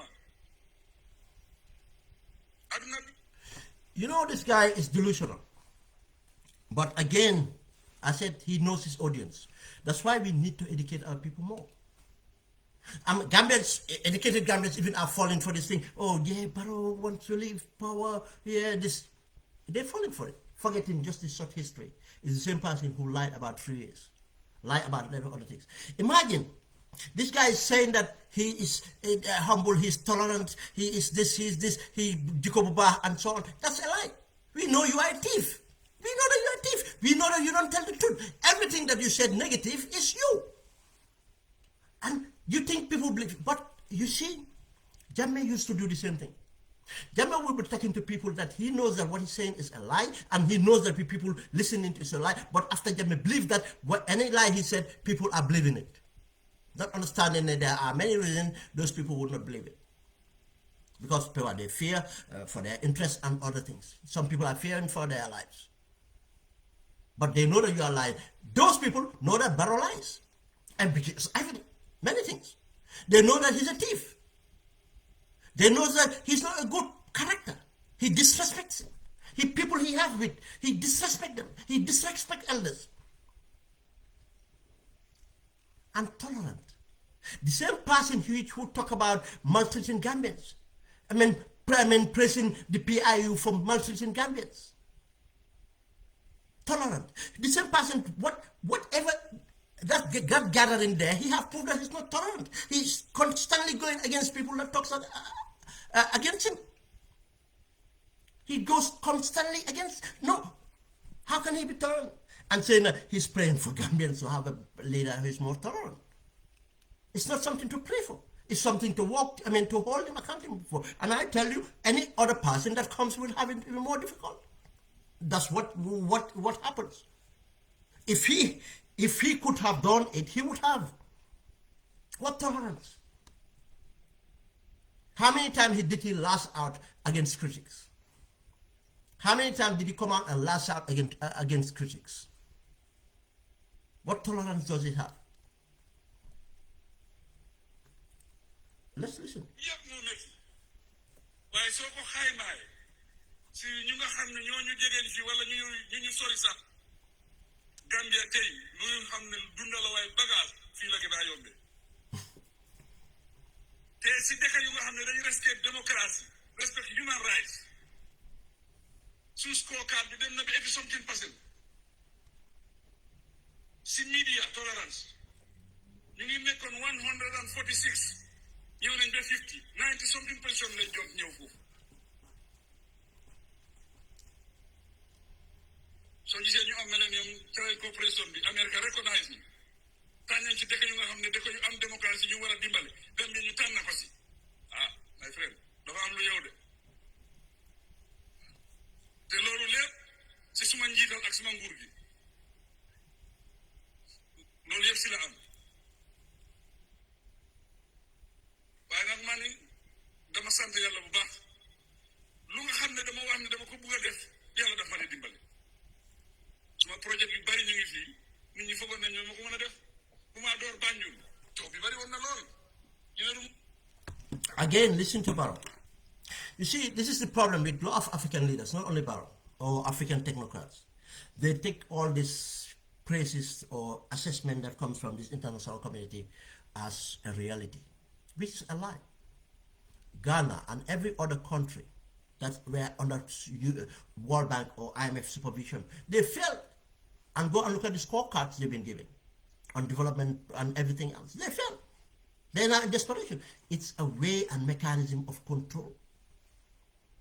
And now because of they have competing forces, they have China, they have India, they have Turkey competing the markets in Africa. Now they are softening their monitoring. They are softening their control or negotiations and relationship with African countries because they don't want to lose them to China, to India, to Turkey. Now most of the things they do in assessment, they lie. They know they lie. without all the corruption and everything in central bank and other. Yeah, they just say corruption, but after all, they give them money. If we are gullible to believe in this as an indicator, I mean, it's a lie. We people live in it. Yes, the cost of living is everywhere. But in the sense of Gambia, what is done to really relieve it? Nothing absolutely. In fact, what's in it? If the government can take 3 months of export and spend it, and people don't know how they spend it, and they will not tell us, Barrow will not talk about that. And now having to almost increase. I don't know even the percentage, but people are see the increase. But not only that, people go, oh yeah, England increased, other places increased. But let's look at the reason for NAWEC performance and increase. As I said, go and look at the car power contract, go and look at the Senelec contract, go and look at the contract for supply of fuel, which is about 40% of NAWEC disposable income expenditure. Go and look at this, what causes the spare parts. Go and look at the other aspects. Government not paying their bills. These are all reasons. But he will, yes, scorecards in democracies in are we going to eat the democracy? The democracy that people are fighting for? You think you gave us the democracy? We fought for democracy, and we are standing. If it was only for Barrow, we lost it. Because look at what he's doing. What democracy is that? You are pumping millions, taking money, kickbacks from business people, pumping it to buy votes, pumping it to this thing. Is that democracy? You are pumping millions for people to go out there to insult each other, to divisive into tribe, destabilizing the people. Is that democracy? When people are suffering, that money could have been raised properly to invest. You have enabled people to appoint them at Gum Petroleum. They stored petrol. Now look at Gum Petroleum is bankrupt. Is that democracy? Is that empowered democracy? And that money you involved in, it was not for anything else. Sold the people's petrol to Mali. They did not pay you. That's why you cannot pay reimburse that money. And the profit you would have taken, share it among yourself and take the rest and go for election campaign. Is that democracy? You see, this is why we should be very careful. When we sit down and, yeah, we have a critic. Look, I am a critic, and I will be a critic. Because government have enough resources to go and sell themselves. But if they were selling themselves on policies and so, we deal with that. But not on a campaign. How could I come and validate a campaign like the democracy? What democracy? What we have is something we're holding on to. How many times did people get arrested for their views? How many times people want to be framed for so-called coup d'etats? Because we did not have it. How many people have been arrested and taken to custody for this thing? The young chap, Baitullah Junior, charged for treasonable decision for nonsense, for spoiling nonsense on social media, and others and others. We want to defend them. We should be smart enough. But let's move on. And he's talking about the Millennium Challenge and everything. Even Jammeh, one time he had the Millennium Challenge, go. And other people, it's all about, it's not to our interest. It's not about trading. It's about controlling our economy. Do you know that there's a condition that Gambia have to keep on importing this chicken from America? They even advertise for American imported chicken. They advertise on the radios. American Chamber of Commerce or whatever you call them, farmers, for receiving their chicken. Why can't we develop a policy to be self-sufficient? When are we going to be self-sufficient? Let's play the other bit.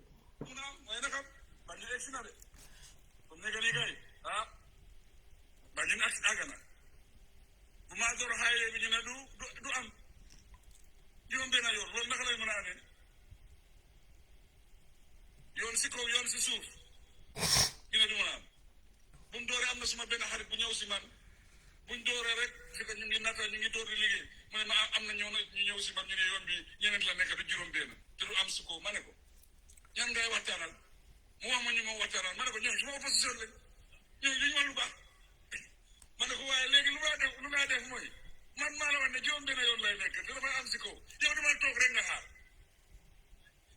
bu juróom benn yoon bi feeñee gars yi dem foofu ñu ne ko waaw loolu feeñ na waaye si kaw du am ma ne ko toogal yow bul yàkkam bi xaaral rek te Barrow moom du yàggaa seen kat léegi tey nga gis affaire bi sotti léegi gis nañ pila yi taxaw ni gis nañ concrète ne nangu nañ affaire bi si kaw la waaye léegi xam nga lan lay wax ñu ne sur lempo la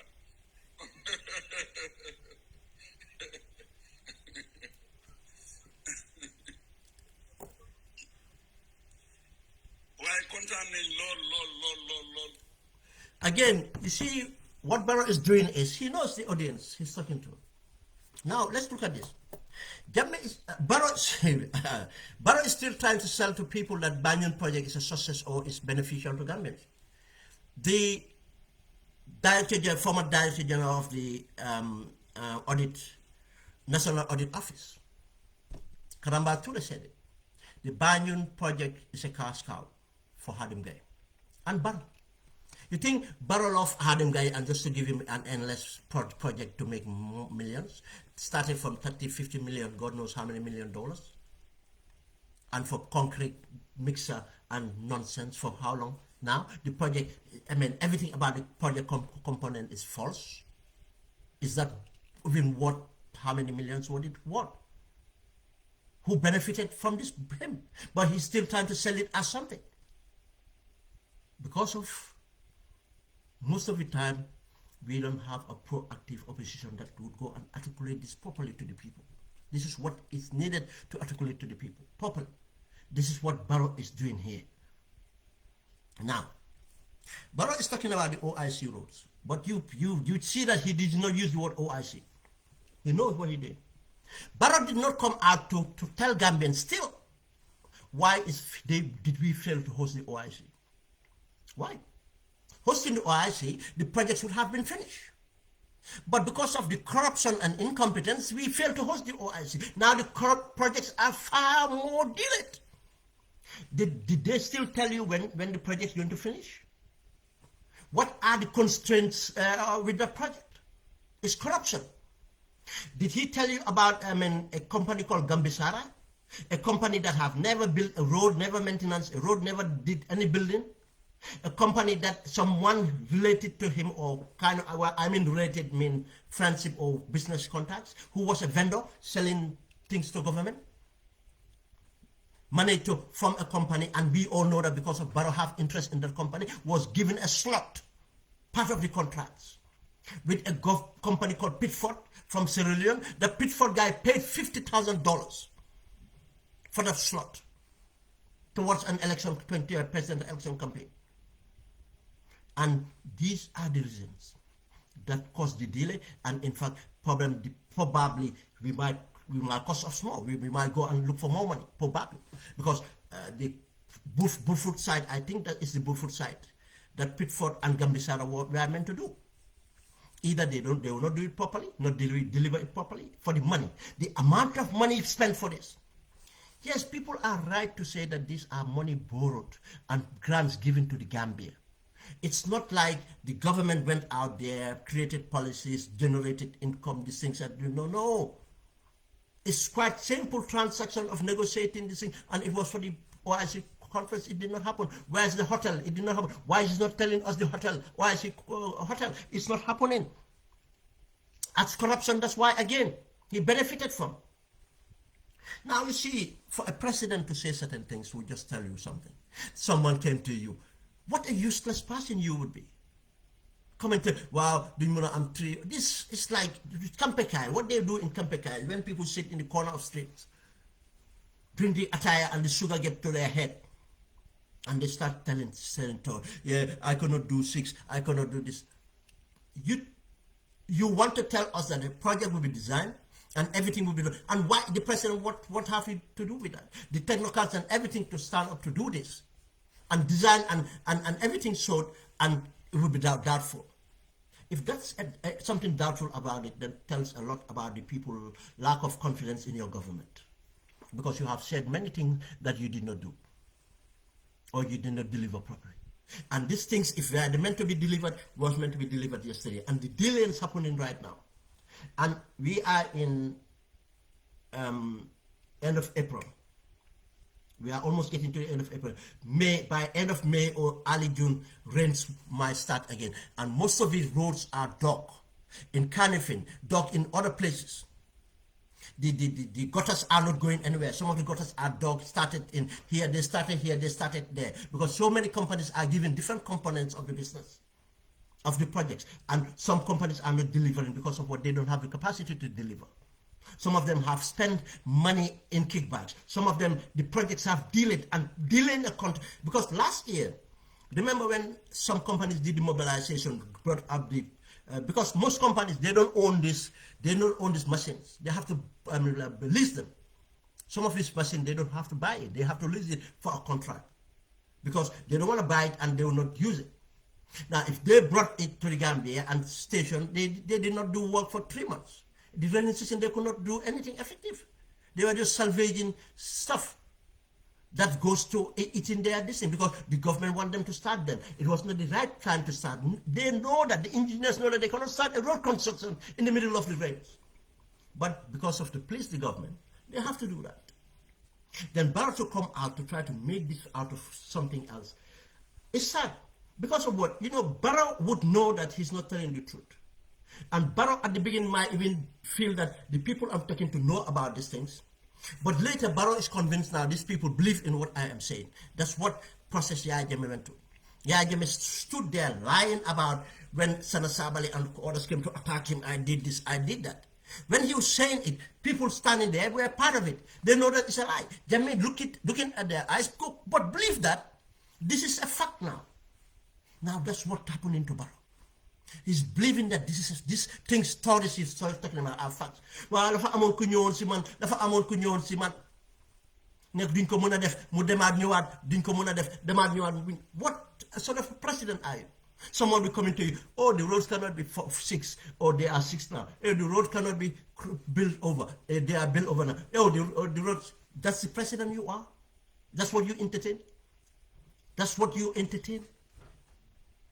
That tells a lot about the person he is. Let's just finalize this and hear the end bit. Si julli bi ñu ngi ñaanal ñëpp nag di congratulate imam yi si bés bi di wax nit ñi tam su nekkee ñun ñëpp jullit lañ te ñun ñëpp dañu war a óoluwante su Supreme Islamic Council ñu nga xam ne jàngakat lañ ñoo xam ne seen liggéey yëpp diina rek la suñ demee taxaw si rajo ñu wax ne Gambia dañu war a julli tey maa ngi ñaan waa Gambia ñun ñëpp nañ nangu ñu nekk benn waay nañ nangu man suma bàyyi buñ nekkee xale time boobu suñ taxawee di ut weer suñ ko gisul daf dee wax ne maa ngi dem déglu suma rajo mu ne ko lu tax rajo mu ne ma man rajo bi laay déglu rajo bi su annoncé ne julli am na man rajo su nit ñi julli sama rajo ma ne ko lu tax mu ne ma gis nga suñ annoncé woon ne sa mbokka dee na si rajo su deewu sa la nga ne ko ne dee na. Now, this is the same president saying that the radios are toxic, but he's telling people to rely on the radios. But again, he's saying that the people should respect the Supreme Islamic Council and so on. I'm not saying that provided they are not individual with the Supreme Islamic Council to be respected. But the Supreme Islamic Council have blown the line many times to interfere on things that they should not interfere in. They have been seen as from Yaya Jammeh time to now. But does not mean that we have to disrespect them because of not the individual they are, but for what they represent. But this is again this is why we keep on warning our elders to keep contain themselves when they have this position of think of the position of leadership they have. But these things about praying today and tomorrow is not going to go out. And I don't want to go into religions for this. It's a common sense. It's human beings are like this. And there's not enough of pronouncement to change this. There's no degree that will come down to change this. There's no law that can come out that changes. We live with these realities. And we continue and strive. But we have a responsibility as leaders to be trusted. And this is what we should cultivate. But next minute, he will bring the same imams and talk about elections. How to help him win. But again, that's what I'm saying. We just had recently the message from the Pamodi Job and everything that he said that he discussed with the president. That's what we have as a country. Guys, I mean, thank you very much. It's been a long one, 2 hours. But these are the true and facts. And I stand by everything I said here. This is what is happening. Don't be fooled by Barrow. And this is the same Barrow we had from 6 years ago, and even worse now. And he's playing with minds of certain Gambians, but we should not allow to be. That's why I came out today, just to give him a response. Thank you.